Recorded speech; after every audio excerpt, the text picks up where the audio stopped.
যাবে চিন্তা ভাবনা করে দেখেছিস একবার? কেন বাইরে চন্দ্রবাবু ট্যাক্সি অপেক্ষা করছি?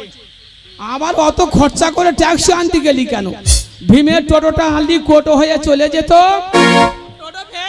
টোটো ফেল হয়ে গেছে, তার ট্যাক্সি স্টার্ট দে দেখি বাবা। ওরে আমি কানাদা, আমি ঠগরে ঠাগরে যা, ওরে এবার গিয়ে কাটবো আমি ও দাড়ি রাজার ছেলে না। ওরে আমি কানাদাই, আমি ঠগরে ঠাগরে যাই, এবার গিয়ে কাটবো আমি রাজার ছেলে না।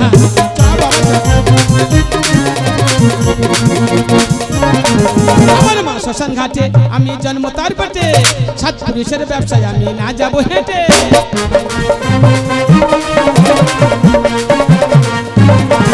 ওরে গাড়ি আনো ঘোড়া আনো তাতে চেপে যাবো আমি। ওরে আমি কানাদাই ঠগরে ঠাগরে যাই, এবার গিয়ে কাটবো রাজার ছেলে না। ওরে আমি কানাদাই।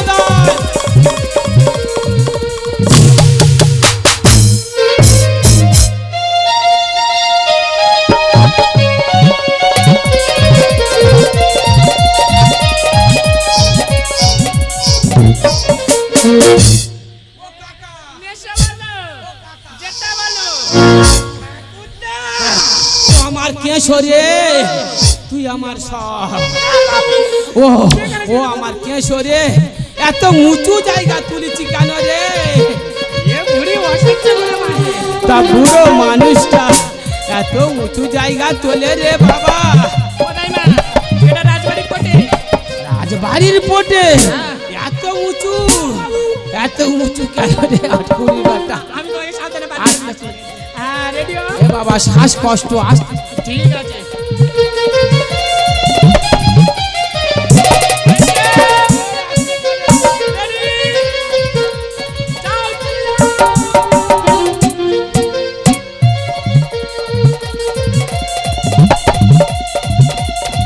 ও মা সনকা, এমন একটা 8-20 বেটাকে পাঠিয়ে দিয়েছি মা, এত পিছনে লাগছে বলার কথা নি। চলে গেছে না বেঁচে গেছে? না সে কখন চলে গেছে, না চলে গেলে আমি হাঁটতে পারি না।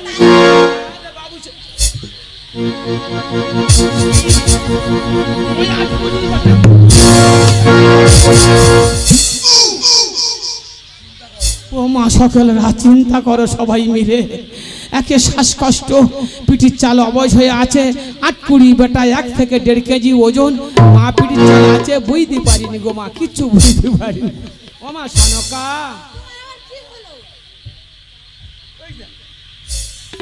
ও মা সনকা, তুই সবসময় এরকম চুবড়ি হয়ে বসে থাকবি আমার?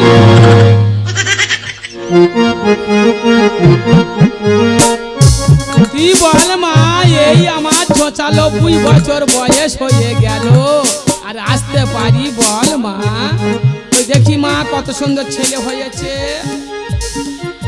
ও মা সকলের এই দেখো বুড়ো বয়সে কত সুন্দর ছেলে হয়েছে, চোখ দুটো হাসা কটকট করতেই দেখে।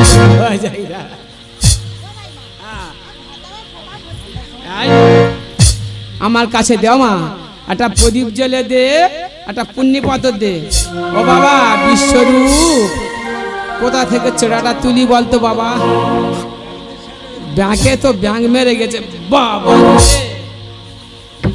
ও বাবা ভীম সব বেটা ছেলে না রে বাবা, নারী ছেদ করছি রে বাবা।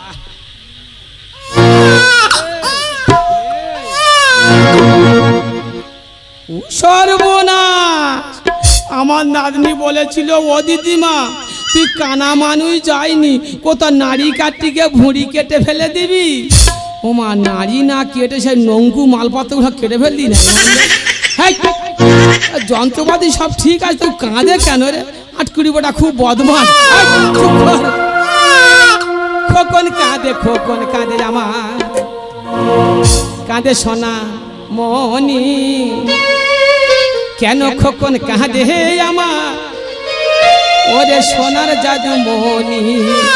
এই চুপ কর, যন্ত্রপাতি সব ঠিক আছে, তুই কাঁদে খোকন কাঁদে, খোকন কাঁদে, কাঁদে সোনা মোহনী, কেন খোকন কাঁদে আমার সোনার জাদু মনিয়া। আয় আয় আয় আয়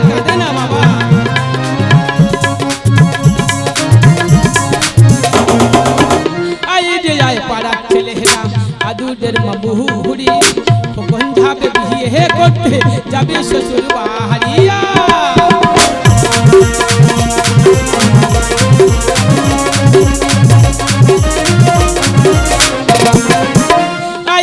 আয় পাড়ার ছেলেরা আদুদের মাবুহুরি কখন যাবে বিয়ে করতে যাবে শ্বশুর বাড়ি। কাঁদে সোনি কেন কখন কাঁদে আমার ওরে সোনার জাদু মনি। ও মা সনকা তোর ছেলে না আমার ছেলে, তোর ছেলে না আমার ছেলে, ধর তোর ছেলে ধর, আমার বিদায় করে দে মা, বাড়ি চলে যাই রে। বলো তাই না, তুমি আমার ভবনে থাকো, এই সপ্তাহ দিনও পূর্ণ হলে তুমি যেও তোমার ভবনে, তাই মা। ও মা সনকা আমার থাকলে হবে না রে মা, বাড়িতে সাইনা নাতনি আছে, না গেলে হবে না মা। এই আমি চললাম মা, এই আমি যাই মা। সপ্তাহ দিন থাকো দাই মা গো, ও দাই মা আমার ভবনে গো, শুনো দাই মা, দাই মা গো। ও মা আমার না গেলে হবে না মা। সপ্তাহ দিন থাকো দাই মা গো, ও দাই মা আমার ভবনে গো, শুনো দাই মা, দাই মা গো। ও মা আমার যেতে হবে মা, না গেলে হবে না মা।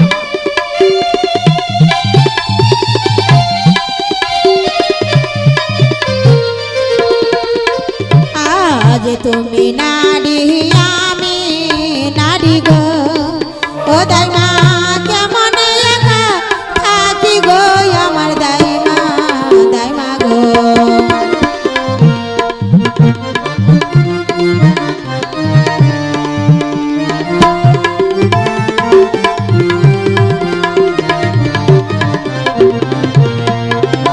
আর একদিন হলো, দুদিন হলো গো, ও দাই মা 4-5 দিনে পড়ে গো, আমার দাই মা, দাই মা গো। সপ্তদিন থাকো দাই মা গো, ও দাই মা আমার ভবনে গো, শুনো দাই মা, দাই মা গো। ও মা সনকা তাই মা? তুই যখন অত করে বলছিস রে মা, তুই ঘরের মধ্যে ঘুমা, আমি এই দুয়ারিতে আছি রে। চলো দাই মা। এসো মা এসো।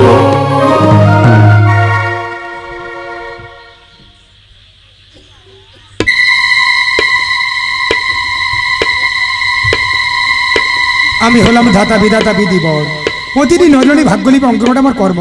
আজ আমি চললাম সনকা শেঠের ঘরে পুত্রলোকের ভাগ্যলিপি অঙ্কন করিতে।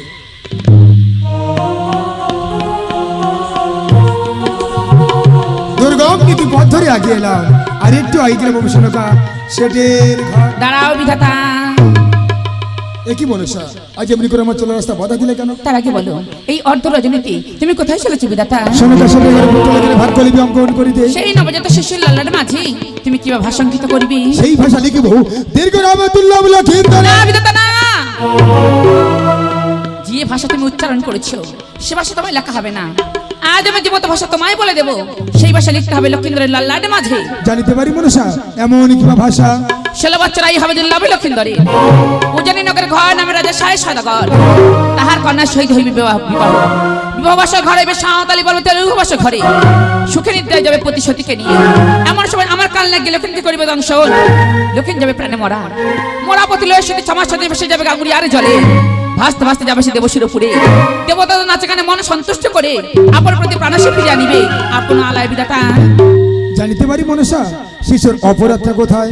অপরাধ লক্ষিণের নয়, লক্ষিণের নয়, অপরাধ করেছে রাজা চন্দ্রধর। চন্দ্রধর সামান্য পূজার বিনিময়ে শিরে করেছে হামতলা রাখা, তাই আজ আমি তোমাকে দিয়ে ওই লক্ষিন্দরের লালাটা লিখতে চাই অকাল মরণ। মনসা পিতা করেছে অপরাধ, পুত্র পাবে তার সাজা, এই কি বিচার মনসা? বিধাতা তা না হলে আমি পূজা পাবো না এই ধরাধাম মাঝে বিধাতা, কিন্তু এর জন্য দায়ী হবে কি? কেবলমাত্র আমি যাই থাকবো তাই বিধাতা। যদি হয় আজ আমি চললাম সনকা শেঠের ঘরে পুত্রলোকের ভাগ্যলিপি ঘুরিয়ে দিই। এসে বিধাতা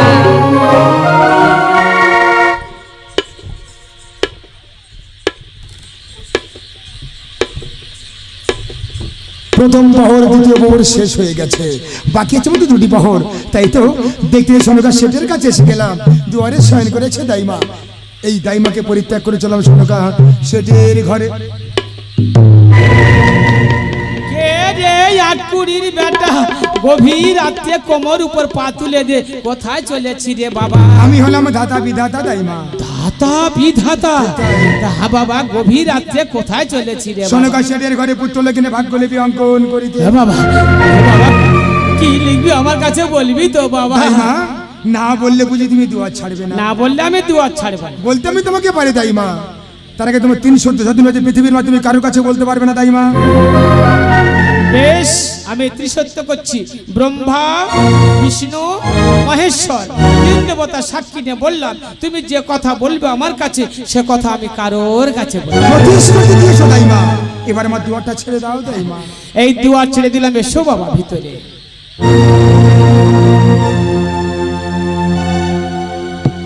একই সনকা শেঠের ঘর কেমন আলোয় আলোকিত হয়ে আছে, মনে হয় নন্দনকানে সনকা শেঠের ঘরে। কিন্তু লক্ষিণ কোথায়? লক্ষিণ, লক্ষিণ!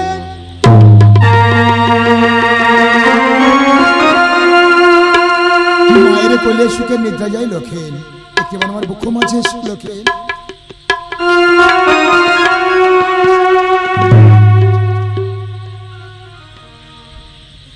একই লক্ষিণ, এতই রোগ, তোমার এই রোধের কারণে সনকা শেঠের খবর কেমন আলোয় আলোকিত হয়ে আছে। আজ আমি এসেছিলাম তোমার ভাগ্যলিপি অঙ্কন করিতে, সে লেখা আর হলো না। অপরাধ আমার নয়, অপরাধ তোমার নয়, অপরাধ তোমার পিতা। তোমার পিতার কারণে ভাগ্যলিপিটা আজ আমি ঘুরিয়ে দিয়ে গেলাম। যাও লক্ষিণ, আবার তোমার মায়ের কোলে সুখে নিদ্রা যাও লক্ষিণ।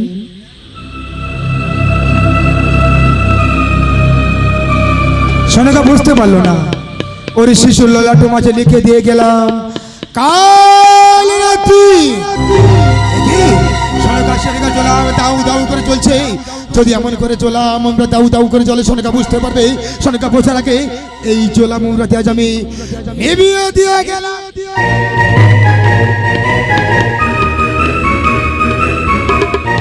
অন্ধকার হয়ে গেছে, দাইমা শয়ন করেছে, বুঝতে পারবে না। ফিরে গেলাম নিজ আলয়ে। ও বাবা বিধাতা, ও বাবা তুই যে লেখা অঙ্কিত করেছি রে বাবা, আমি সব শুনে ফেলেছি। ও বাবা বাঁচবে তো? বাঁচবে দাইমা, বাঁচবে। প্রভাত হয়ে গেছে, পালিয়ে যা বাবা, পালিয়ে যা। আমি যাওয়ার আগে দাইমা তুমি আমার সামনে দাঁড়িয়ে প্রতিশ্রুতি করেছো, জয় তুমি জয় পৃথিবীর তুমি কারোর কাছে বলতে পারবে না দাইমা। আমি আসছে দাইমা, দাইমা এসো বিধাতা। ও মা সকলের বিধাতা যে লেখা অঙ্কিত করেছে গো মা, সে লেখা আমি কারোর কাছে বলতে পারবো না, এমনকি সনকার কাছে পর্যন্ত বলতে পারবো না। সনকার কাছে আমার মিথ্যা কথা বলতে হবে গো মা।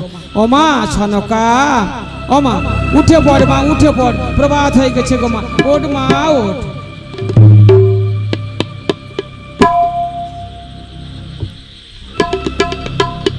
দাইমা, এতখানি বেলা হয়ে গেছে, তুমি আমার কেন ডেকে দাওনি দাইমা গো?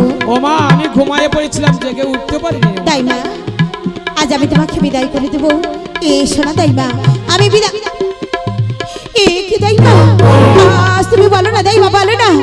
আজ আমার সোনার রাতে জ্বালা আমাদের বাড়ি কেন নিভে গেছে দাইমা? আজ তো তুমি দুয়ারে ছিলে, তুমি সত্য কথা বলো না দাইমা। চিন্তা করিস না মা, গভীর রাতে দক্ষিণে বাতাসে তোমার জলামের বাতি লিভে গেছে গো মা।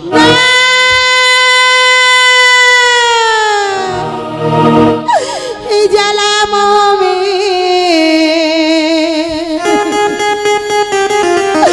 বাতি দাইমা গো, বলিয়া দাইমা আমার কেন লিবে গেল? তুমি তো দুয়ারে ছিলে, তুমি সবই জানো দাইমা গো। দুঃখ করিস না মা। জ্বালা মা